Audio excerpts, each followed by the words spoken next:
পৃথিবী জুড়ে অত্যাচার করেছে,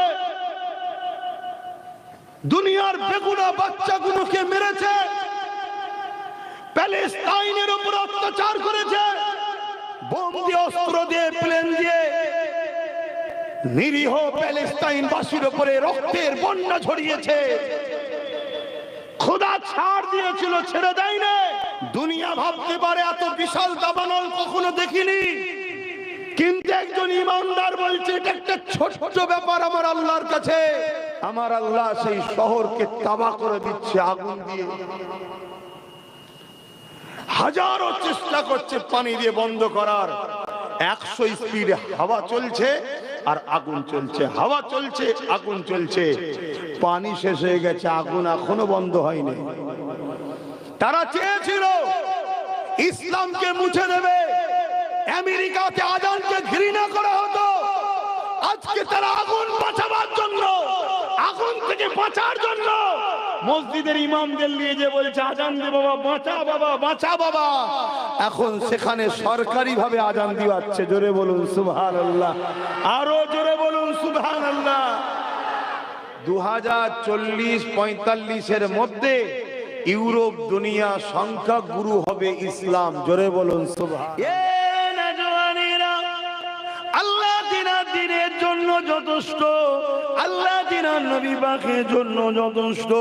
আল্লাহ পাক নতুন প্রজন্ম তৈরি করে নেবে, যারা ইসলামকে মিটাতে চাইছে, তাদের ঘর থেকে ইমানের কালেমা পড়িয়ে আল্লাহ নবী দিনের সৈনিক বানিয়ে দেবে, ইসলামে ঝান্ডা ধরার লোক তৈরি করে দেবে। তার একটা উদাহরণ প্রায় জায়গায় দিই, আমি আপনাদেরকে আজকেও জানিয়ে দিই। এ নওজওয়ানেরা, আল্লাহ নবীর সব থেকে বড় দুশমন ছিল আবু জেহেল। আবু জেহেল আমার নবী পাককে মিটাতে চেয়েছিল, ইসলামের বাতিকে বন্ধ করে দিতে চেয়েছিল।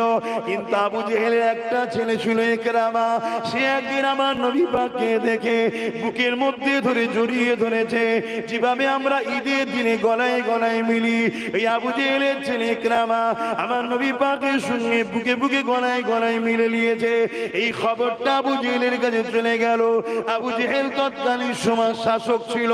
আবু জেহেল আইন করে দিয়েছিল, মুহাম্মদ রাসূলের কাছে কেউ যেতে পারবে না। কেউ যদি মুহাম্মদ রাসূলের কাছে যায় তাকে মৃত্যুদণ্ড দেওয়া হবে, তাকে মৃত্যুদণ্ড শাস্তি দেওয়া হবে। যখন আবু জেহেলের কাছে খবর চলে এলো ইকরামা তোমার ছেলে মুহাম্মদ রাসূলের সঙ্গে বুকে বুকে গলায় গলায় মিলেছে, হে আমাদের সরদার আবু জেহেল কি করবে তুমি বলো? ওই সময় আবু জেহেল বলতে লাগলো, আমার ছেলে তো কি হয়েছে, ছাড় নাই, আইন আইনের রাস্তায় চলবে। আর এই জুলুমের কারণটা কেন হয়েছে? আল্লাহ নবীর জীবনে যদি প্রথম দিকটা আমরা দেখতে পাই, আমার নবী পাক যখনই মক্কা জমিনে এসে এক আল্লাহ পাকের উপাসনার কথা বলল, লা ইলাহা ইল্লাল্লাহ আনা মুহাম্মাদুর রাসূলুল্লাহ, আল্লাহ के सिवा कोई मालिक नहीं और मैं मुहम्मद अल्लाह के रसूल हूँ। ওই সময় আবু জেহেল, উতবা, সাইবা, আবু লাহাব আমার নবী পাকের বিরুদ্ধে লেগে গেল। তারা কেন বিরোধী করেছিল? তারা এক আল্লাহর উপাসনা করত না, তারা নকল 360টা খোদা বানিয়েছিল। তারা চিন্তা করতে লাগলো, আমরা মানুষকে নকল খোদা দিয়ে ধর্মের নামে ব্যবসা করেছি, যদি মুহাম্মাদের কথা মানুষ মেনে নেয় তাহলে আমাদের মিথ্যা ভণ্ডমিটা ধরা পড়ে যাবে। বিরোধীর কারণগুলো বুঝছেন তো নাকি? আল্লাহ নবীর উপরে তারা কতদিন দিয়ে জুলুম করেছিল। আল্লাহ নবীকে এমনকি জানে মারার পর্যন্ত চেষ্টা করেছিল। এ নওজওয়ানেরা, আল্লাহ নবী দিকে আবু জেহেল বিভিন্ন দিক দিয়ে যখন রুখতে পারে না, আবু জেহেল যখন আমার নবী পাকের সঙ্গে আলোচনা করার জন্য মিটিং এ সেটিং করলো, আমার নবী পাককে বলতে লাগলো, এ মুহাম্মদ আসো, একসাথে আমরা দেশ চালাবো, অর্ধেক তোমাকে দিয়ে দেবো, অর্ধেক আমরা নেব, যদি বলো সুন্দরী নারীর সঙ্গে তোমার বিবাহ দেবো। আল্লাহ নবী বলেছিল, এ আবু জেহেল, আকাশের চাঁদ যদি এনে আমার হাতে দাও, পুরো পৃথিবী যদি আমার নামে লিখে দাও, তথাপিও তোমার কথা মানব না, কেননা মালিক হলো একজন, তিনি হলেন আল্লাহ পাক।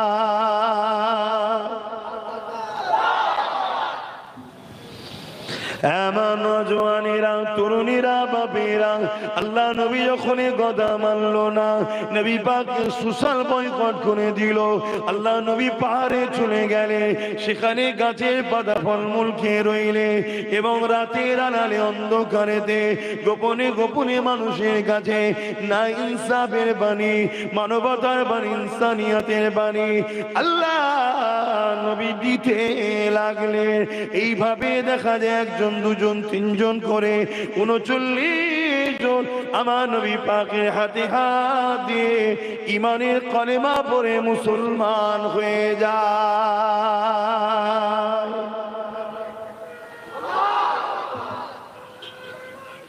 নওজওয়ান তরুণেরা কতটা কষ্ট করে ইসলাম এসেছে দেখে।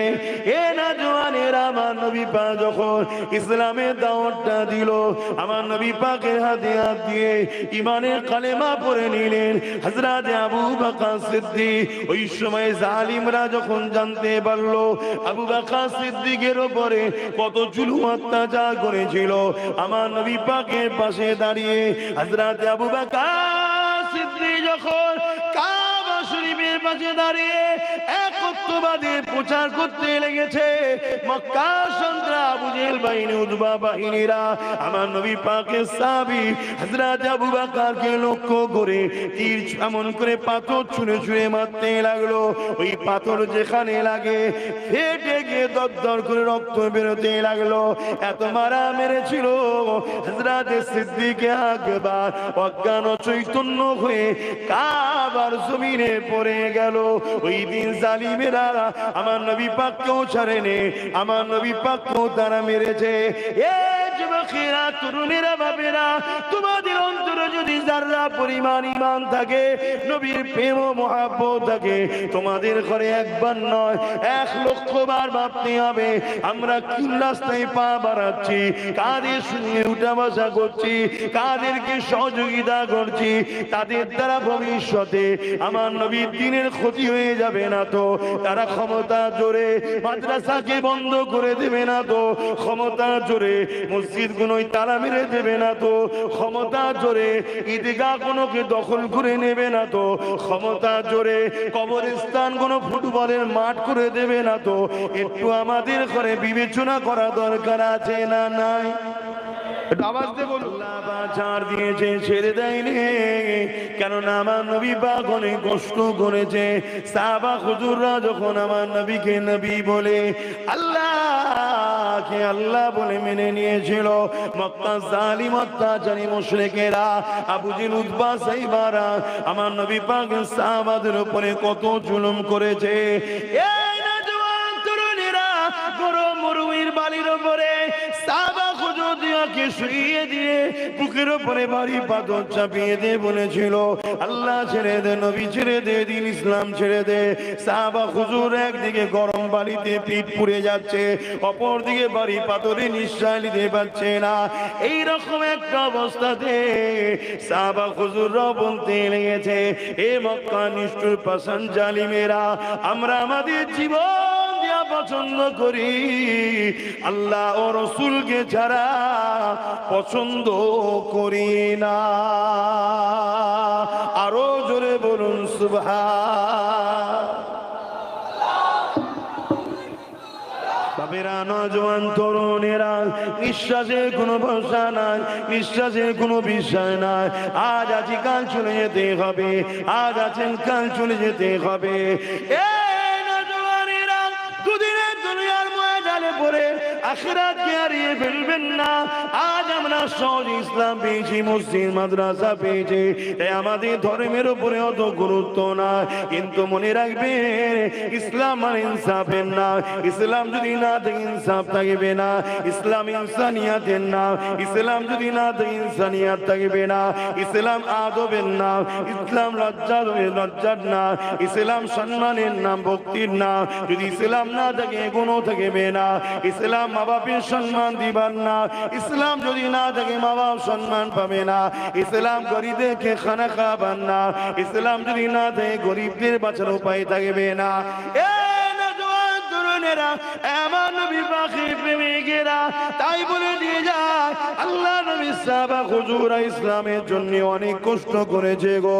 আমার নবী পাকের সাহাবারা আল্লাহর পক্ষে, নবীর পক্ষে দাঁড়াবার জন্য অনেক জুলুম অত্যাচার হয়েছে, সহ্য করতে হয়েছে। তারা নিজেদের জান পর্যন্ত দিয়ে দিয়েছে, ইসলামকে বুকে করে ধরে রেখেছে। হাদিসের মধ্যে পাওয়া যায়, আল্লাহ নবীর একজন সাহাবী ছিলেন হযরত খুবাইব রাদিয়াল্লাহু তাআলা। এমন করে তিনাকে খ্রিস্টানেরা বন্দী করে এবং তিনার সঙ্গে আরো কিছু সাহাবা হুজুররা ছিল। ওই খ্রিস্টানরা বন্দী করে নিয়ে যায়। ওই বন্দী করে নিয়ে যাবার পরে হযরত খুবাইব হুজুরকে বলেছিল, তিনার সাথীদেরকে বলেছিল, আল্লাহ ছেড়ে দাও, নবী ছেড়ে দাও, আমরা তোমাকে খ্রিস্টানের রাজত্বের অনেক বড় একটা এলাকার গভর্নর বানাবো। খুবাইব, তোমার সঙ্গে আমাদের সুন্দরী নারীর বিবাহ দিয়ে দেবো। খাব্বাব রে, তুমি খুবাইব রে, আল্লাহ ও নবীকে ছেড়ে দাও। হযরত খুবাইব হুজুর বলেছিলেন, আমি সব ছাড়তে রাজি আছি, আল্লাহ ও নবীকে ছাড়তে রাজি নয়।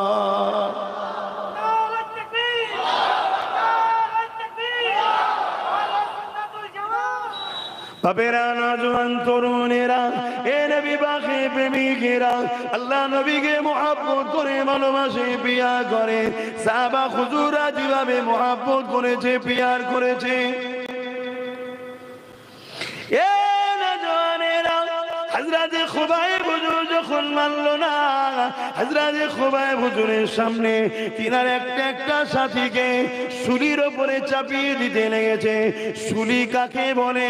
একটা ধারালো রড রয়েছে, ছিদ্র সরু করে তার মধ্যে ধার রয়েছে, পায়খানার রাস্তা বসিয়ে দেবে, সেটা মাথা দিয়ে বেরিয়ে যাবে।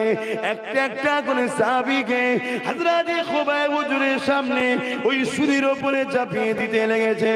কারণ ওই গ্রুপের মধ্যে ইমাম ছিলেন খুবাইব হুজুর। এই খুবাইব হুজুরকে ভয় দেখাতে লেগেছে, এ খুবাইব দেখো তোমার সাথীগুলোকে কিভাবে মেরে দিতে লেগেছে। হযরত খুবাইব হুজুরে চোখ দিয়ে পানি বেরিয়ে গেল। এই অবস্থাটা দেখে জালিম খ্রিস্টান সরকার সে মনে করতে লেগেছে হয়তো নবীর সাহাবীটা ভয় খেয়ে গেছে। তাই খুবাইবের কাছে গিয়ে বলতে লাগলো, এ খুবাইব রে, সাথীরা তো মারা গেছে, তুমি এখনো সময় আছে, মুহাম্মদকে ছেড়ে দাও, আল্লাহকে ছেড়ে দাও, দ্বীন ইসলামকে ছেড়ে দাও, তোমাকে আমরা রাজত্ব দেব, তোমাকে আমরা সম্মানিত করব। আল্লাহ নবীর সাহাবী হযরত খুবাইব হুজুর বলেছিলেন, এ জালিম রে, আমার চোখের পানি দেখে তুই মনে করিস না আমি ঘাবড়ে গেছি, আমি ঘাবড়ে গেছি, আমি এই জন্য কাঁদতেছি, আমার সাহাবা ভাইগুলো আমার আগে শহীদ হয়ে আল্লাহ ও নবীর কাছে চলে যাচ্ছে, আমার দেরি হয়ে যাচ্ছে, আল্লাহ ও নবীর কাছে যাবার দিবানাতে আমি আফসোস করে কাঁদতে লেগেছি, সাহাবা ভাইগুলো আগে চলে যাচ্ছে। খ্রিস্টান বাদশাহ এই কথা শুনে অবাক হয়ে গেল। এ যুবকেরা, তরুণীরা, বাপেরা, আমাদের পেটে কি জ্বালা ধরেছে, আমাদের কি এমন সমস্যা হয়েছে, আজকে বড় প্ল্যান করে সুদের টাকা, মদের টাকা, দেহ বিক্রি করার টাকা, এমন করে ঘুষের টাকা, মানুষের উপরে জুলুম করার টাকা, ওই টাকাকে তোমার আমার মধ্যে হারাম ঢুকানো হচ্ছে, ফ্রির মাধ্যমে ঢুকিয়ে দেওয়া হচ্ছে। তুমি আমি মনে করছি এটা তো তোমার আমার পাওনা। মনে রাখবে এদের উদ্দেশ্য একটাই, তোমার আমার অন্তরে আল্লাহর ভয়কে সরাতে চাইছে, নবীর প্রেম ও আদবকে সরাতে চাইছে। এই জন্য হারাম খাদ্য খাওয়াতে চাইছে। যে শরীরে হারাম খাদ্য ঢুকে যাবে, আল্লাহর ভয় নবীর প্রেম আদব সরে যাবে, ওই জিসিম কখনো আল্লাহ নবীর পক্ষে দাঁড়িয়ে লড়তে পারবে না। সাহাবা হুজুররা কিসের জন্য লড়েছিলে? সাহাবা হুজুররা লড়াই করেছিলেন আল্লাহর ভয়, নবীর প্রেম ও আদব যাকে বলা হয় ঈমানের পাওয়ার, ওই ঈমানের পাওয়ারে লড়েছিলেন।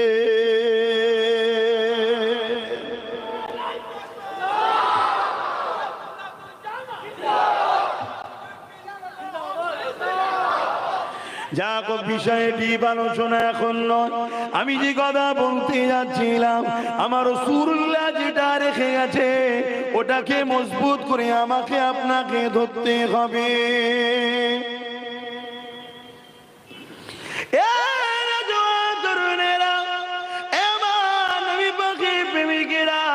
আজ আমরা সহজে মসজিদ মাদ্রাসা পেয়েছি, দ্বীন ইসলাম পেয়েছি, এজন্য আমাদের গুরুত্ব নাই।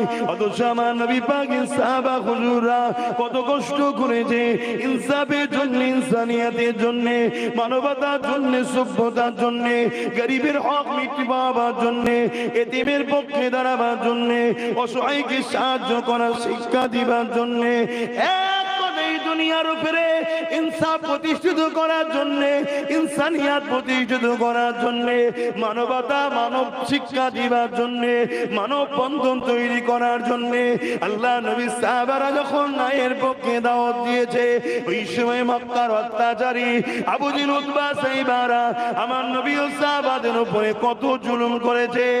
এ নওজওয়ানেরা, তরুণেরা, এমনও দিন গেছে আমার নবী গাছের পাতা বলমূল পাহাড়ে গিয়ে সেই জায়গাতে থেকে গোপনে গোপনে রাত্রে দিনে দাওয়াত দিয়েছে।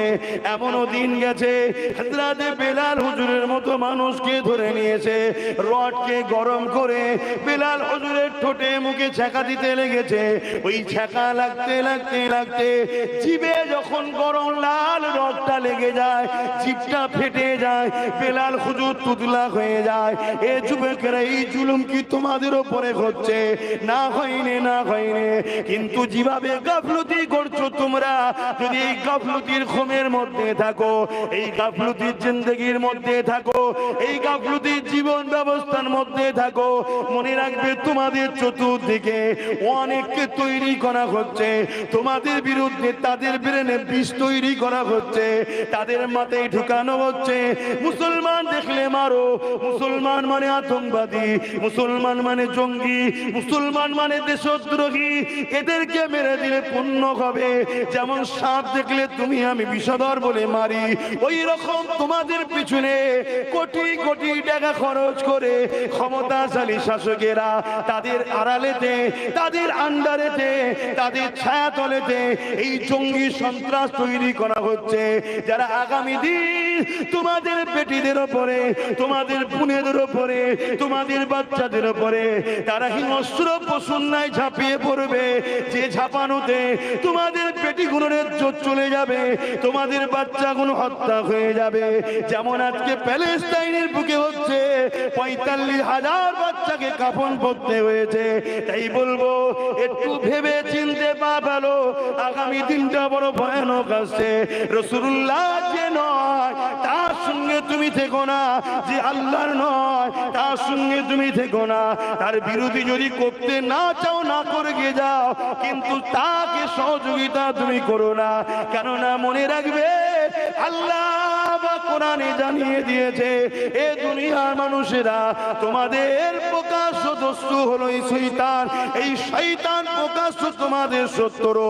এই শয়তান যাদের ইশারাতে চলে, শয়তান যাদেরকে কন্ট্রোল করে, তাদের সঙ্গে তোমরা যদি বন্ধু করো, আমার আল্লাহ তাদের হাতে তোমাদেরকে মিটিয়ে দেবে।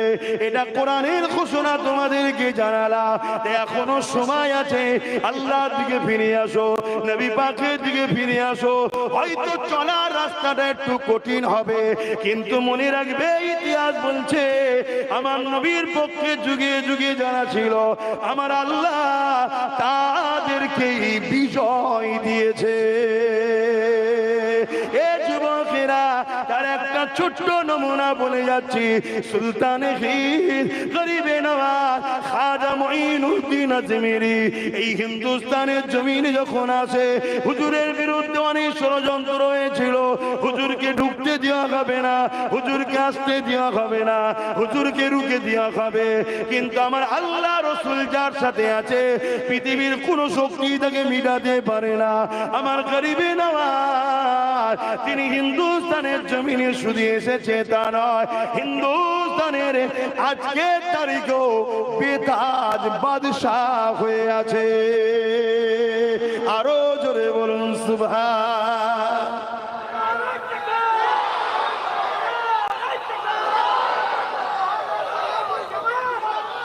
আল্লাহ নবী অজ্ঞতা বলার জন্য একটা দিন এমন হয়ে গেল, আল্লাহ নবী নবী দয়া নবীর বিরুদ্ধে লড়াই শুরু হয়ে গেল।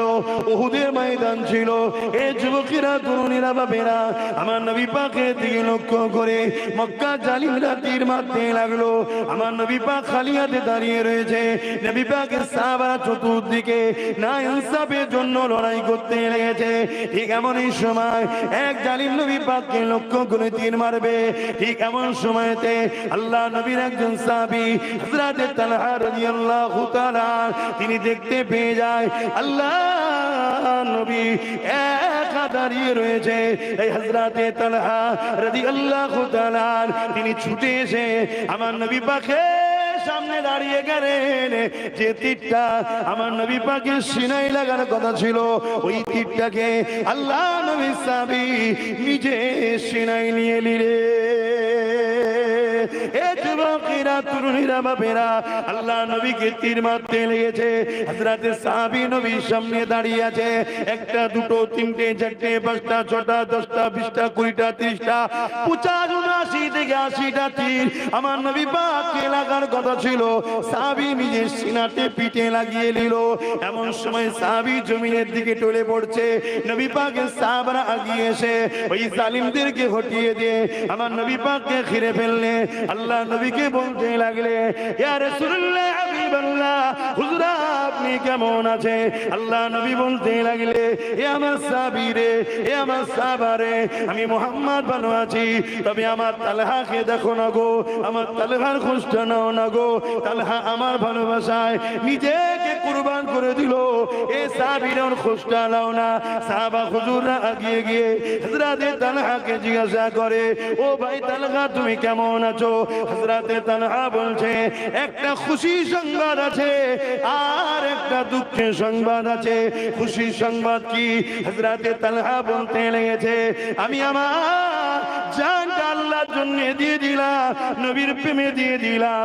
এই জন্য আল্লাহ আমার জান এখনো বেরোয়নি, যাবার সময় হয়ে গেছে, কিন্তু আল্লাহ আমাকে জান্নাত দেখাতে লেগেছে। আরো জোরে বলুন সুবহান। দুঃখের খবর কি রয়েছে? হযরত তালহা বলতে লাগলে, আল্লাহ আমাকে একটা জান দিয়েছিল, আমি আমার নবীর জন্য দিয়ে দিলাম। আল্লাহ যদি আমাকে 100টা জান দিত, আমি নবীর জন্য 100টাই জান দিয়ে দিতাম। আরো জোরে বলুন সুবহান।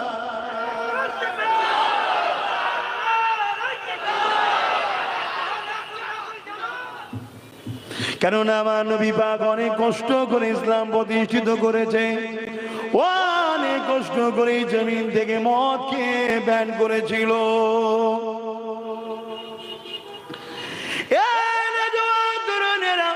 আল্লাহ নবী মদকে ব্যান করে দিয়েছিলেন। আল্লাহ কোরআনে আয়াত নাযিল করে দিয়েছিলেন, মদ তোমাদের জন্য ক্ষতিকারক, এজন্য আল্লাহ হারাম করে দিল। আমার নবী পাক যখন এই ঘোষণা খানা করে দেয়, আল্লাহ পাক আয়াত নাজিল করে দিয়েছে, মদকে আল্লাহ হারাম করে দিয়েছে। এ নওজোয়ান তরুণেরা, বাপেরা, সঙ্গে সঙ্গে দেখা যায় এই রকম করে মদিনা মক্কা ড্রেনগুলো দিয়ে বর্ষার সময় যেমন পানির স্রোত যায়, ওইভাবে মদ যেতে লেগেছে। অর্থাৎ যা যেখানে ভাঁড় ছিল, মদের যা ছিল, সব কিছু ভেঙে দিয়েছে। এমনকি কোন সাহাবী হুজুররা বলতে লেগেছে, আমরা দেখতে লেগেছি অনেকে মদের পাত্র মুখের গোড়ায় নেমেছিল, যেই কানে গেছে নবী বলেছে হারাম, অমনি ফেলে দিয়েছে। অনেকে মুখের মধ্যে দিয়েছে, ঢোক এখনো গেলেনে, যেই বলেছে হারাম উগলে দিয়েছে। এ যুবকেরা, তরুণীরা, বাপেরা, আজকে নবীর উম্মত দাবি করি, আজকে নবীর দ্বীনের আলেম দাবি করি, আজকে নবীর দ্বীনের পীর দাবি করি, মুর্শিদ দাবি করি, আজকে নবীর দ্বীনের মাদ্রাসার ইমাম দাবি করি, আলেম দাবি করি, মসজিদের ইমাম দাবি করি। আজকে মদকে নিয়ে এত হারুহুরি হচ্ছে, কোন মসজিদে দাঁড়িয়ে ইমাম বক্তব্য দিচ্ছে না, কোন আলেম জলসার মাহফিলে মদের বিরুদ্ধে বলছে না, কোন পীর খানকায় দাঁড়িয়ে মদের বিরুদ্ধে বলছে না। এই সমাজের মুসলিম ঘরের ছেলেরা, তারা আজকে মদের দিকে আসক্ত হয়ে যাচ্ছে। মনে রাখবেন, আল্লাহর জান্নাত হলো পাক পবিত্র, যে শরীরে না পাক জিনিস চলে যাবে, পাক জান্নাতে ওঠা যাবে না। যদি বলেন আমি করে ফেলেছি, এখন কি করব, আমার ভয় এসেছে, তাহলে উচিত হবে তওবা করে নিয়ে আল্লাহর কাছে কাটাকাটি করো, আল্লাহর কাছে ক্ষমা চাও। হে আল্লাহ, শয়তানের ধোঁকায় পড়ে করে ফেলেছি, আপনি আমাকে মাফ করে দিন। আজকে মনে রাখবে, আজকে ইমাম হুজুরদেরকে জানায়, মুফতি মাওলানাদের জানায়, আপনাদের ঘরেও মদের টাকা দিয়ে হচ্ছে না তো, মদের পয়সা আপনাদের ঘরেও খাওয়ানো হচ্ছে না তো, সুদের পয়সা খাওয়ানো হচ্ছে না তো, বিধবাদের মাল সেটে যাওয়ার পয়সা খাওয়াচ্ছে না তো, নারীদের ঘরে লাইসেন্স দিয়েছে দেহ বিক্রি করার, ওই পতিতালয়ের যে টাকা, ওই টাকারও ট্যাক্স নিচ্ছে, ওই টাকা ইমাম আপনাকে দেয়া হচ্ছে না তো, আপনি কি টাকা পাচ্ছেন একবারও কি জানতে পেরেছে? তে আপনি কেন কথা বলছেন না? মদ মুক্ত সমাজ চায়, লোন মুক্ত সমাজ চায়, পণ মুক্ত সমাজ চায়, সুদ মুক্ত সমাজ চায়, জুলুম মুক্ত সমাজ চায়। বেইনসাফি করা চলবে না। এই সমাজে গরিব হাসবে, এতিম হাসবে, বিধবা হাসবে, অসহায়রা হাসবে। এই সমাজে এই নেশাকে বন্ধ করে দেওয়া দরকার। এই কথা কেন সমাজে বলা হচ্ছে না? এলে বুঝতে হবে, চিন্তা করতে হবে। নবী আমার জানিয়ে দিলেন, আসমানে নিচে জমিনের উপরে আখিরি জামানা একটা বড় আলামত, সব থেকে নিকৃষ্ট হবে একদল উলামা। শুনতে পেয়েছেন? আসমানের নিচে জমিনের উপরে সব থেকে নিকৃষ্ট কারা হবে? একদল, একদল, সবাই নয়। কারা? কার কথা? আমার আব্বা? কে বলছে? নয়া দয়াল নবী বলছে। আমাদেরকে একটু বুঝে বুঝে চলা দরকার আছে না? আমার রস শুনছেন তো আপনারা সব? কারো কষ্ট হচ্ছে?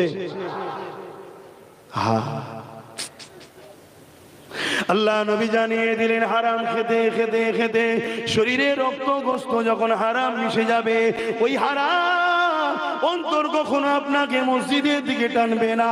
যদিও মসজিদে যান, মসজিদের জায়গা ছেড়ে খাবেন। আজকে আমরা চোখের সামনে দেখছি বহুত মসজিদের সম্পদকে, মসজিদের জায়গাকে নিজেদের নামে রেজিস্ট্রি করে নেওয়া হচ্ছে, বহুত কবরস্থানের জায়গাকে নিজেদের নামে দলিল করে নেওয়া হচ্ছে, বহুত মাদ্রাসার জায়গাকে নিজেদের নামে লিখে নেওয়া হচ্ছে। এ যুবকের আল্লাহ নবী জানিয়ে দিলে, ওই হারাম শরীরের মধ্যে ঢুকে যাওয়ার জন্য আস্তে আস্তে আপনাকে গান ভালো লাগবে, যাত্রা ভালো লাগবে, জুয়া ভালো লাগবে, মসজিদ মাদ্রাসা কোরআন তিলাওয়াত ওয়াজ মাহফিল ভালো লাগবে না। সর্বশেষ আপনার পরিণাম কি হবে? মরণের সময় জবান দিয়ে কলেমা বেরোবে না, আপনি বেঈমান হয়ে মারা যাবে। বেঈমান হয়ে যারা মারা যায়, ওদের কবরে আল্লাহ 99টা সাপ দেবে। এ যুবকরে দে আল্লাহকে ভয় করো। যদি কোনো কেউ মনে করে যখন মারা যাবে তখন দেখা যাবে, না না না, কাল সূর্য উঠবে, তুমি আমি না উঠতে পারি। এই সাবধান সতর্ক করে দিয়ে যাচ্ছি, আল্লাহকে ভয় করো। হারাম দ্রব্য খেও না, এতিমের মাল ছেড়ে খেও না, গরিবের মাল ছেড়ে খেও না, মসজিদ মাদ্রাসা সম্পদ খেও না, জুয়া জিনা ব্যভিচার ব্যভিচারী, সুদ খুদ মদের জিনিস খেও না, হারাম দ্রব্য খেও না। কোন জিনিস খাবার আগে 100 বার জানা দরকার এই খাদ্যটা হারাম না হারাম। যদি পরনার জামা একটা হারাম হয়ে যায় খুলে ফেললে মিটে যাবে, কিন্তু ভেতরে যদি হারাম চলে যায় ওই রক্তটাকে তুমি কি করে চেঞ্জ করবে? আমার মনে হয় সংক্ষেপ করে দেওয়া ভালো। আপনাদের মন টন খারাপ মনে হয়? হ্যাঁ, সংক্ষেপ করে দিন না। মাহফিলটা হচ্ছে বেশ ভালো সুন্দর জায়গায়। শেষকালে তোমরাই যদি বলো ওই হুজুর সামনে বছর এলে আর মাহফিল হবে না, আর আজগার বা কিছু ছেলে আছে পাগলগুলো তো আমাকে ছাড়া করবো না, এক জ্বালার ব্যাপার। এই বছরে এই এলাকা থেকে তোমাদের এই অশোকনগরে 4-5টা জলসা করতে গেছে, 2026-এর জলসা করতে গেছে বা 25-এর শেষের দিকে। আমি ওদেরকে জিজ্ঞেস করলাম গত বছর কে গেছিল রে? বলছে আপনার দাওয়াত পাইনি তাই জলসা বন্ধ রেখেছিলাম। আমি সে কিরাম কথা, গ্রামে বাৎসরিক একটা জলসা হলে বালা মুসিবত তো দূর হবে। বলছে না, বালা বেড়ে যাবে। আমি তার মানে বলছে যাকে নিয়ে যাবো দেখা যাবে সে আপনার বিরুদ্ধেই বলবে।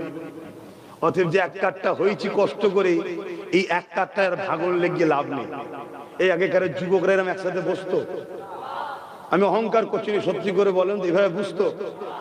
উত্তর 24 পরগনার যুবকের সঙ্গে অন্য কোন জেলাদের যুবকদের বন্ধুত্ব ছিল? কোন সম্পর্ক ছিল? আর আজকে খেয়াল করে দেখুন, সব জায়গায় একে অপরের সঙ্গে যোগাযোগ আছে, বন্ধুত্ব আছে। তবে এই বন্ধুত্বটাকে সামান্য কিছু অর্থের জন্য আবার ফাটল ধরাবার চেষ্টা চলছে। করবে? খুব সাবধান। যদি তোমাকে কেউ কিছু দেয় আর বিনিময়ে যদি তোমাকে কেউ গোলাম বানাতে চায়, তুমি গোলাম হতে রাজি? এটুকু লিবার আগে দেখো গোলাম হচ্ছ না তো, এটা শুধু মাথায় রেখে দিলে। গোলাম বানাচ্ছে না তো? গোলাম অন্যায় দেখলেও চুপ থাকতে হবে, কেন আমার মনিব করছে। গোলাম কি অন্যায় দেখলেও চুপ থাকতে হবে, কেন আমার মনিব করছে। আর গোলাম তো সে নয় যে অন্যায় দেখলেও বলবে। আমাদেরকে আমার আল্লাহ রাসূল শিখিয়েছে, অন্যায় যদি তোমার ভাইও করে তার বিরুদ্ধেও কথা হবে, ঠিক না বে ঠিক? এটাই হবে ঈমানের পরিচয়। তো যাক, আসেন একটু সালাত ও সালাম দিয়ে নি। হে নবী সালাম।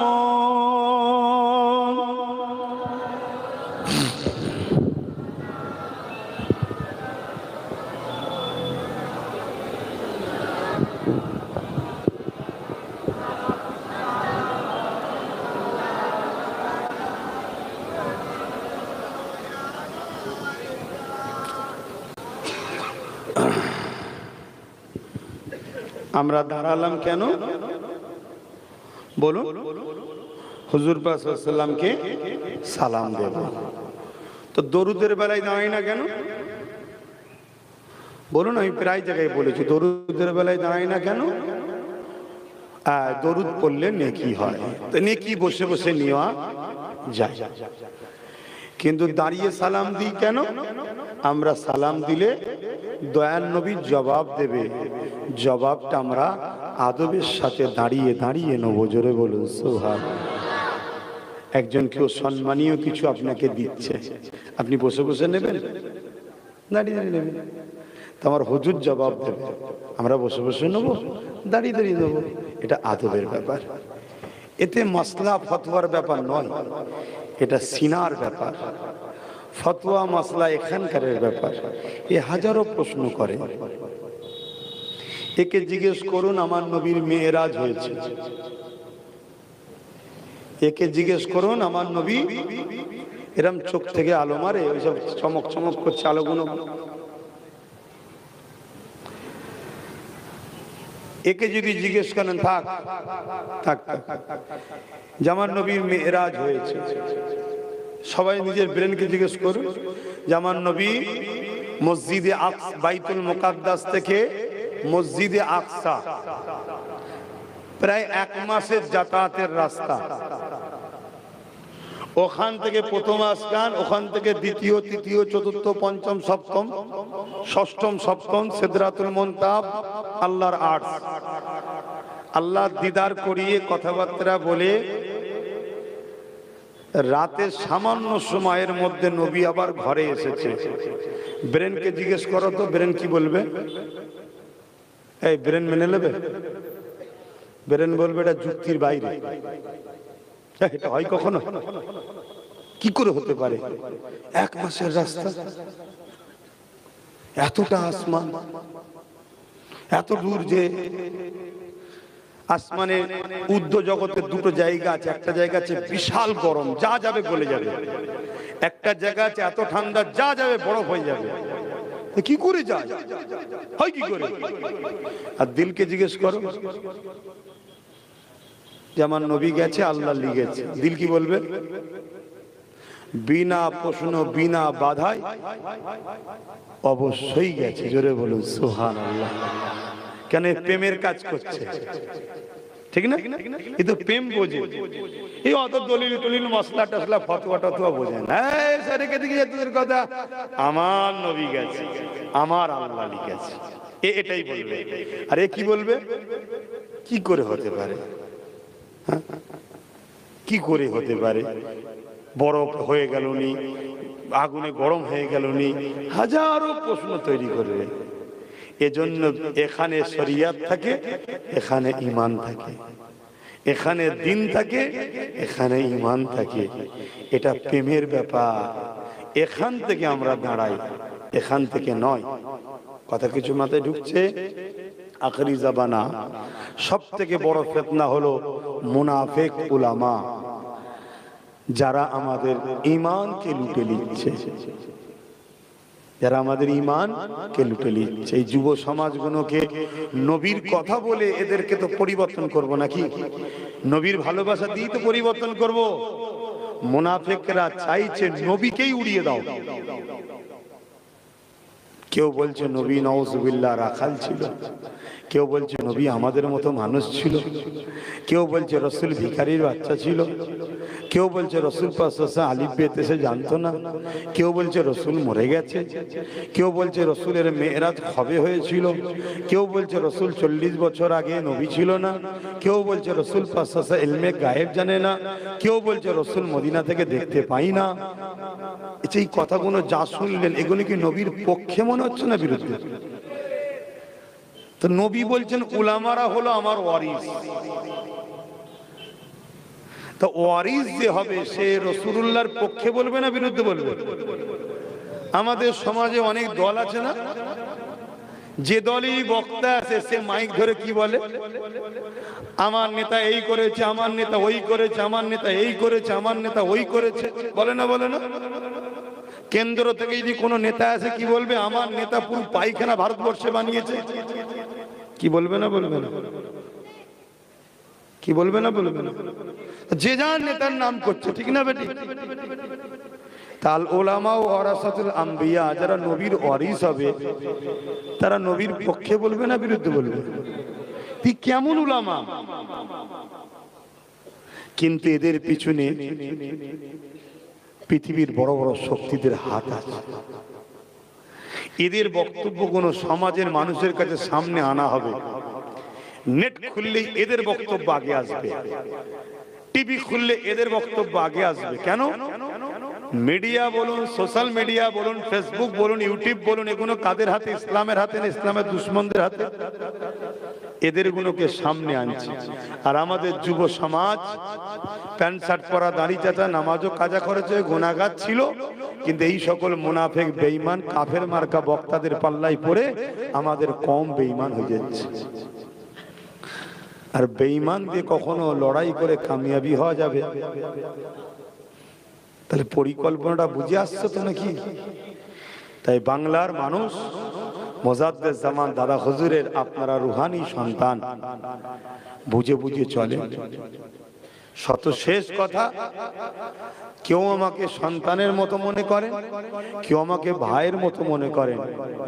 বিশ্বাস যদি থাকে, আমার মনে হয় খাবার মতো ওয়ালাইকুম আসসালাম রাহমাতুল্লাহ, খাবার মতো যদি খাবার হয় অল্প খেলেই যথেষ্ট, শোনার মতো যদি শুনতে হয় অল্প শুনলেই যথেষ্ট, জানার মতো জানলে হয় অল্প জানলেই যথেষ্ট। হাজার জায়গায় গিয়ে হই হই করে লাভ নেই, একটু মজবুত হও। আমি কি বলছি শুনছো? কেন একটা মাহফিলে তুমি গেলে, সেখানে কেউ বক্তব্য দিতে দিতে দিতে দিতে বললো আমার নবী শাফাআত করতে পারবে না, তুমি চুপ করে বসে উঠে চলে এলে, তুমি জানো এই কথাটা চুপ করে প্রতিবাদ না করে চলে আসার জন্য ঈমান চলে যাবে। এই শুনছো তো নাকি? এই শুনছেন না শোনেননি? কি দেখছেন? পাগলে মজা নেই, এদিকে দেখেন। শুনছেন কি বলছি? তা গুনাহ, এই কথাটা যদি চুপ করে শুনে চলে আসেন, শুধু গুনাহ মাফ হবে তা নয়, গুনাহ হবে তা নয়, ঈমান থাকবে। আমি কি বুঝাচ্ছি বুঝছেন? খারাপ নেবেন না তো, একটা কথা বলবো, আমার বাপ গুণ আছে, খারাপ নেবেন না তো। এই সমাজে একটাকে বলা হয় পুরুষ, একটাকে বলা হয় নারী, আর একটা যেন কি আছে না জানেন তো নাকি? এক কোটি যদি ওই নিয়ে আসা হয়, হাজারো চেষ্টা করে একটা সন্তান হবে, কথা বলুন তো। 100 কোটি বেঈমান নিয়েও কখনো একটা ইনসাফ কায়েম করা যায় না। 100 কোটি বেঈমান দিয়েও কখনো একটা সত্যকে জিন্দা করা, একটা ইমানদার যদি রুখে দাঁড়ায় পুরো হিন্দুস্তানকে চেঞ্জ করে দেওয়া যায়। তার নাম মাইনুদ্দিন আজমিরি। জোরে বলুন সুবহানাল্লাহ। তাহলে দরকারটা কি? সংখ্যা না ঈমান? জোরে বলুন। ঈমান যদি মজবুত করতে পারি, যারা আমাদের উপরে জুলুম করছে, আল্লাহ চাইলে আগামী দিন দেখবেন এরা নিজেরা খেয়ে করে একে অপরকে মেরে মেরে ময়দান ফাঁকা করতে দেবে। শুনছেন না শোনেন? রাস্তার কাঁটা দেখবেন এমনি পরিষ্কার, রাস্তা পুরো প্লেন। ঈমানকে বাড়াও, ঈমানকে মজবুত করো। আর ঈমান মজবুত করতে গেলে, সিনার পাওয়ার বাড়াতে গেলে দুটো জিনিস লাগবে। একটা হলো আল্লাহর ভয় তৈরি করো অন্তরে। আল্লাহ আমায় দেখছে, আল্লাহ আমায়, জোরে বলো, একা যদি নিরিবিলি নির্ঝুমেও কিছু করো, কেউ নাই, আল্লাহ। দ্বিতীয় হলো নবীর প্রেম ও আদব বাড়াও। কষ্ট হচ্ছে দাঁড়িয়ে? চিঙ্গিস খানের একটা কথা বলছিলাম, এই কথাটা বলে দিই। চিঙ্গিস খান বাগদাদের উপরে হামলা করেছিল, যেখানে গৌসুল আজম বড় পীর সাহেব হুজুরের রওজা আছে। চিঙ্গিস খান হামলা করেছিল, বহুত ক্ষতি করেছে। ওদিকে আমি যাচ্ছি না। একদিন একটা শহরের মাদ্রাসা, বিশাল বড় মাদ্রাসা, মাদ্রাসার উপরে হামলা করেছে। যত তুলাবা ছাত্র ছিল সব গর্দান উড়িয়ে দিয়েছে, মেরে দিয়েছে, একটা কাউকে বাঁচায়নি।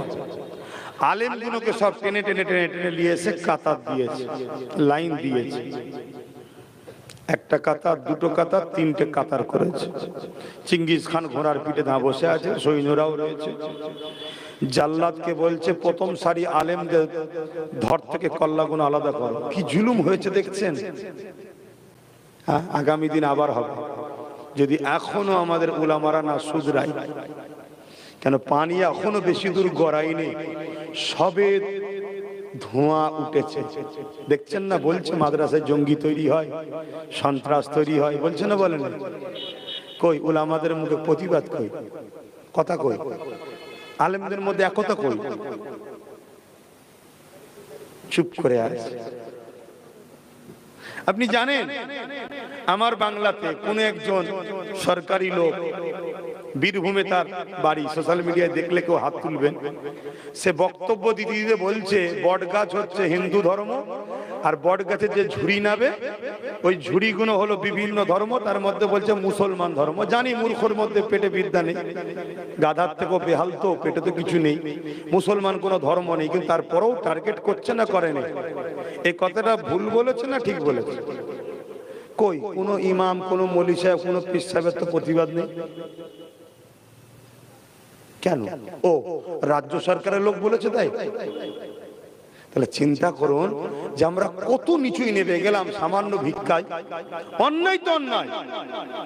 কেন্দ্র সরকার যেমন মসজিদ মাদ্রাসাকে লুটার জন্য ওয়াকফ বিল তৈরি করে শেষ করছে, এটা অন্যায় করছে না ঠিক করছে? তার বিরুদ্ধে যেমন গর্জে উঠছেন, উঠুন, আমিও লড়াই করছি, আপনিও করুন, সবার করা দরকার। কিন্তু এটাও তো একটা কত বড় মিথ্যা কথা, অন্যায় কথা। তুই বট গাছ হবি কি আসুদ গাছ হবি ভাই তোর ব্যাপার, ওলি আমার কিছু বলার নেই। তুই আমাকে জড়াচ্ছিস কেন? তুই আমাকে জড়াচ্ছিস কেন? না, এগুলো বলে গোলাম চেক করা হয় যে হাজার হাজার কোটি যে খরচ করলাম মোল্লা মলি সাহেবদের পিছনে, গোলাম হলো না হলুনি ট্রাই করা হয়। এই বেফাস কথা বলে যখন দেখবে যে না কেউ কথা বলেনি, ইনাদের যিনি মুরব্বী আছে গার্জেন নাগপুরে, ইনাকে বলবে দেখেছো ও যেটা পারে না আমি সেটা করে দেখিয়েছি, ইসলামের বিরুদ্ধে বলছি, মুসলমানদের বিরুদ্ধে বলছি, তাও একটা কেউ কথা বলছে দেখেছো? সব কিনে গোলাম বানিয়ে দিয়েছি। তোর তো উচিত, তোর যদি ভালোবাসারই লোক হয় তাকে শ্রদ্ধার সাথে বুঝিয়ে বল না, কি এটুকু তো বলা দরকার নাকি? যেটা আপনি অন্যায় কথা বলছেন, আপনি রাজনীতি করছেন, রাজনীতি করুন, ধর্ম বলে মাথা মারছেন কেন? কোনটা বট গাছ, কোনটা আসুদ গাছ, কোনটা ঝুড়ি, এসব বিষয় আপনাকে কে মাথা মারতে বলেছে? এটুকু তো বলা দরকার। একটা কেউ কথা বলছে?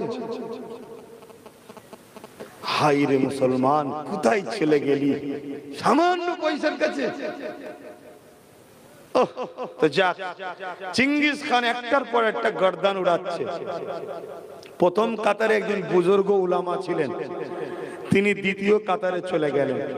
চিঙ্গিস খান দেখলো, কিছু বললো না। প্রথম কাতারে উলামাদের গর্দান গুলো ধর থেকে সব আলাদা করে দিল, রক্ত ছিচকিরি দিয়ে বেরোচ্ছে। হাই হাই, কিভাবে আলেম গুলোকে মেরেছে। যুবক, তোমরা যদি এখনো রুকে না দাঁড়াও, আগামী দিন তোমাদের সামনেও দেখবে উলামাদের এই হালই হয়, এই হালই হয়। দ্বিতীয় কাতারে আবার বললো, হুকুম করলো উলামাদের গর্দান গুলো ওরাও। ওই বুজুর্গ উলামাটা দ্বিতীয় কাতার থেকে আবার তৃতীয় কাতারে চলে গেল। চিঙ্গিস খান দেখেছে, কিছু বলেনি। দ্বিতীয় কাতারে সব যখন আলেমের গর্দান গুলো কেটে দেওয়া হলো, তৃতীয় কাতারে চিঙ্গিস খান ওই বুজুর্গের কাছে এসে বলছে, হ্যাঁ বুড়ো মুরব্বী, এবার তুমি কোথায় যাবে? কোথায় যাবে? প্রথম কাতার থেকে দ্বিতীয়, দ্বিতীয় কাতার থেকে তৃতীয়, তৃতীয়ের পরে চতুর্থ কাতার তো না, এবারে যাবে কোথায়? আল্লাহ পাকের এই আলেম বান্দা কি বলছে জানেন? একটাই কথা বললো, আল্লাহ আছে। জোরে বলুন সুবহানাল্লাহ, জোরে বলেন না। চিঙ্গিস খান রেগে গেল, কেন? সে আল্লাহ মানা লোক নয় তো, সে তো আল্লাহ মানা লোক নয়, সে প্রাকৃতিকের উপাসনা করে। তখন জাল্লাদকে হুকুম করলো, আগে এই মুরব্বী আলেমটাকে আগে কতল করো।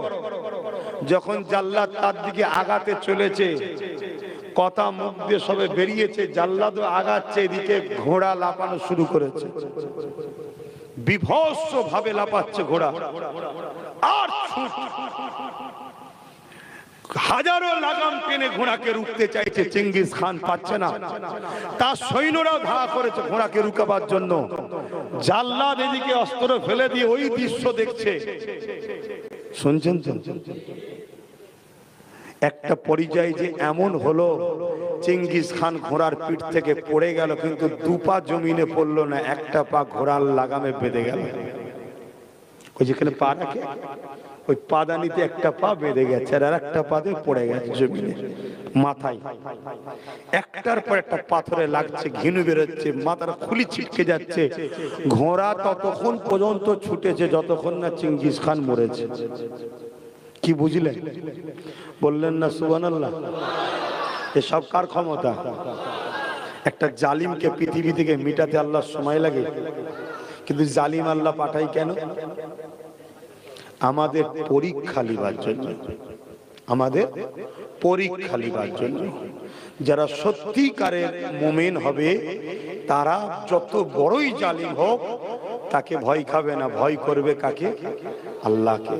কেন? আল্লাহ পৃথিবীর সব থেকে সুপার পাওয়ার আমেরিকা তার দাদাগিরি কাটিয়ে দিয়েছে, সে এখন পেরেশানের মধ্যে আছে। শুনছেন তো নাকি?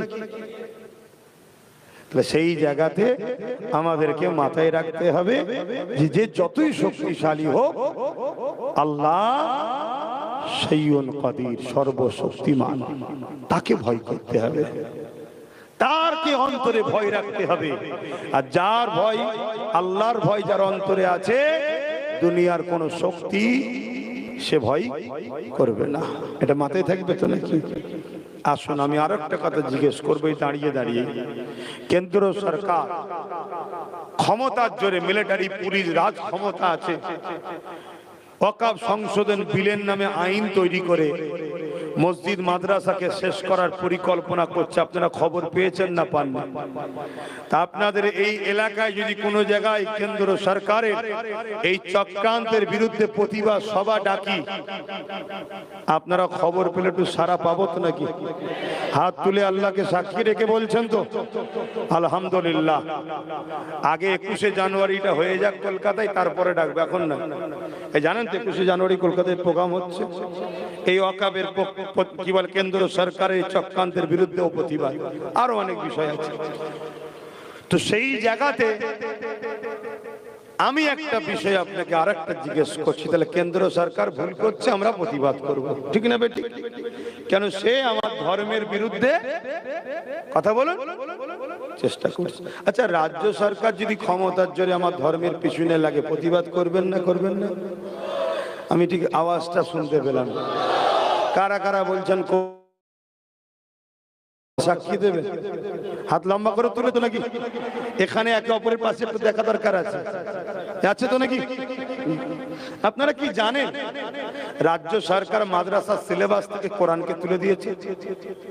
একটু বলুন জানেন হ্যাঁ কিনা? একটু বলুন জানেন হ্যাঁ কিনা? জানেন। অনেকে বলছেন জানেন, অনেকে বলছেন জানেন না। কিন্তু কেন্দ্র সরকার যেটা করছে এটা আমরা সবাই জানি, তাই না? কেন? কেন এই বাংলায় বহু উলামারা দেখছি কেন্দ্র সরকারের বিরুদ্ধে কথা বলছে, রাজ্য সরকার কোরআন তুলে দিয়েছে এর বিরুদ্ধে কথা বলেন। এই ঠিক না বেটি? এর কারণ কি? কেন্দ্র সরকার ওই উলামাদের ঘরে টাকা দেয় না, রাজ্য সরকার দেয়, তাই ওর বিরোধী করে, বিরোধী করে না। তাহলে এই উলামাগুলোকে যদি আগামী দিন কেন্দ্র সরকারও টাকা দেয়, এরা কি মনে হয় কেন্দ্রের বিরুদ্ধে কথা বলবে? তাহলে এরা আল্লাহর পক্ষে লড়ছে না টাকার পক্ষে? এটা মাথায় ঢোকান। ওই যে নবী বললেন খায়রুল উলামা শাররুল উলামা, সবচেয়ে বড় ক্ষতি যদি এই উম্মতের কেউ করে থাকে, এক শ্রেণীর গাদ্দার মুনাফিক উলামারা করেছে উম্মতের ক্ষতি। আমাকে আপনারা খারাপ বলেন আর যাই বলেন, আমি হক কথা বলবো, সব থেকে বেশি আপনাদের ক্ষতি করেছে এক শ্রেণীর গাদ্দার উলামা মুনাফিকরা আপনাদের ক্ষতি করেছে। যতটা ক্ষতি না প্রকাশ্য দুশ্মনরা করছে, তার থেকে বেশি ক্ষতি ছদ্মবেশী বক্তা সেজে, মুনাফিক সেজে আমার কওমের মধ্যে আছে, এরা সবচেয়ে বড় ক্ষতি করেছে। আরে ও যখন ইসলামের বিরুদ্ধে তার প্রতিবাদ যেমন করছো, একেও তো ইসলামের বিরুদ্ধে প্রতিবাদের দরকার আছে না? না। যদি এর পরেও তোমাদের কারো মনে হয় যে না একে আমাদের ভালো লাগে, ভালো যখন লাগে, ভালোবাসা একতরফা হয় না দুতরফা হয়, তো ও তোমাকে ভালোবাসে কি চেক করার দরকার আছে না? না। তুমি যে বলো আমরা তো সবাই আপনার পাশে আছে, আপনি মাদ্রাসা থেকে কোরআন তুলছেন কেন? আপনি কোরআনকে রাখেন, কোরআনের পিছনে লাগছেন কেন? এটা বলা দরকার আছে না? না। এইটুকুও বলছিস না, তাহলে কি বুঝলেন? যে তোকে আমি পয়সা এমনি দিচ্ছি, কোরআনকে মিটাবো বলেই তো পয়সা দিচ্ছি। তাহলে ওরও লক্ষ্য ইসলামকে মিটাও, এরও লক্ষ্য ইসলামকে মিটাও। তো এই জায়গায় দাঁড়িয়ে থেকে কে বলবে না বলবে ও চিন্তা আমি করিনি। কেন মোজাদ্দেদে আল-পেশানি হতভাগা আকবর যখন কোরআনের বিরুদ্ধে বলেছিল, দ্বীনে ইলাহি বার করেছিল, মোজাদ্দেদে আল-পেশানি আকবরের বিরুদ্ধে লড়াই করেছিল, বিশাল এক ময়দানে যুদ্ধের ডাক দিয়েছিল হতভাগা আকবর। আকবরের পিছনে মিলিটারি ছিল, সেনা ছিল, পুলিশ ছিল, বড় বড় মুফতি, মৌলানা, পীর, পীরজাদা, দরবেশ সব আকবরের বিরুদ্ধে এই পক্ষে। আর মোজাদ্দেদে আল-পেশানির পিছনে গোটা কত আলেম উলামার গরিব শ্রেণীর মানুষরা, আল্লাহকে যারা ভয় করে, সব হযরতে মোজাদ্দেদ আল-পেশানির পিছনে। আমার আল্লাহ মোজাদ্দেদ আল-পেশানি হুজুর দোয়া করলেন, আল্লাহ এখন যদি সাহায্য না করেন আর কবে করবেন? মোজাদ্দেদ আল-পেশানি হুজুরের দোয়া কবুল হলো, বিশাল তুফান শুরু হলো। হতভাগা আকবরও তার বাহিনীকে নিয়ে, আলেম উলামা যা ছিল সব জাহান্নামে ভরল। মোজাদ্দেদ আল-পেশানি ও তার সাথীদেরকে আল্লাহ কামিয়াবি বিজয় দিয়েছিল। জোরে বলুন সুবহানাল্লাহ, আরো জোরে বলুন সুবহানাল্লাহ। কি বলছি শুনছেন তো? তাহলে আপনারা কি চান মাদ্রাসা থেকে কোরআন উঠে যাক?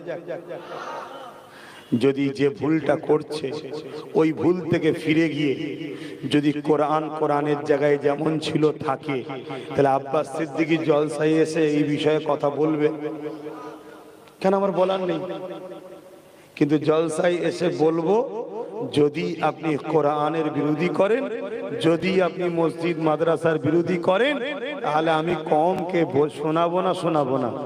কেন এই শোনার পরে যদি দুটো ছেলে হলো তওবা করে কোরআনের দুশ্মন, মসজিদ মাদ্রাসার দুশ্মনদের থেকে ফিরে আসে, আমার ভাইটার জন্য জান্নাত অপেক্ষায় থাকবে। আমার এই মেহনতের জন্য আল্লাহ আমাকেও জান্নাত দেবে। জোরে বলুন সুবহানাল্লাহ। এবারে কোরআন মাদ্রাসায় থাকবে কি যাবে, ও ফাইসাল্লাহ আমার আল্লাহ করবে। শুনছেন না? শুনেন। কেন? কোরআন কালামুল্লাহ, আল্লাহর কথা। আমরা যে আল্লাহর পক্ষেই প্রমাণটা দিলাম, আর কথা নয়। আসুন সালাম পড়বো। ইয়া নবী সালাম, ইয়া রাসূল সালাম, ইয়া হাবিব সালাম।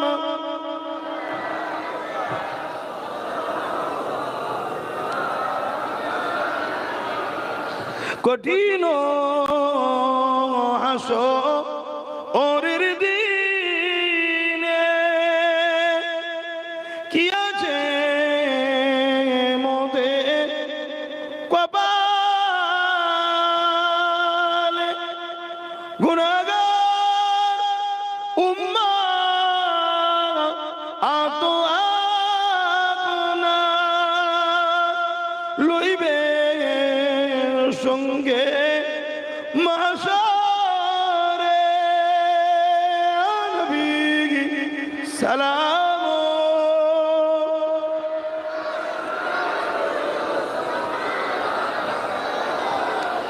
ইয়া হাবিব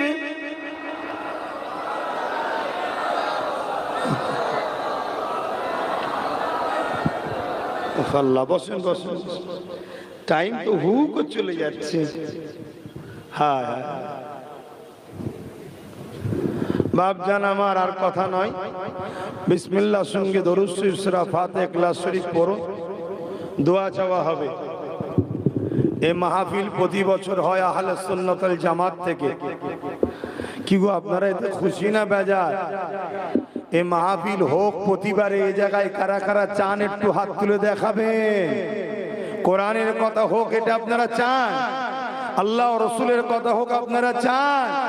অনেকে তো এই কথাকে মিটাতে চাইছে, তাদের বিরুদ্ধে সংগ্রাম করতে পারবেন তো নাকি? হাত নামান। তা যদি চান বলেন, তাহলে এই মাহফিল হোক। কারা কারা চাইছেন? সবাই তো হাত তুললেন। 50টা ভাই বলুন তো 1000 করে টাকা এই মাহফিলের জন্য দিতে পারবেন? মাত্র 50টা লোক। এখন থাকে দেবেন, নাই পরে দেবেন? দেখি হাত তোলেন, আমি হাতটা গুনবো। দেখি হাত তোলেন, হাতটা গুনবো এক ধার থেকে। নগদ দিচ্ছেন? এই বাবু কি হলো? আচ্ছা হাতটা গুনবে, একটা দুটো কই হাত লম্বা করবেন তো, তিনটে আর কই 4 5 6 7 8 9 10 11 12 13 14 15 16 17 18 19 20 21 22 23 আর কই 24 25 26 27 28 29। আমি তো দেখতেই পাচ্ছি না ওইদিকে দূরে দূরে অত টিউবলাইট দূরে দিবার কি দরকার ছিল, এখানটা তো দিতে হয়। হাত না বান 30টা হয়েছে, আর কটা দরকার 20টা, 30টা হয়েছে। আপনারা দেবেন না? নতুন করে আরো 20টা কে কে আছেন হাত তোলেন।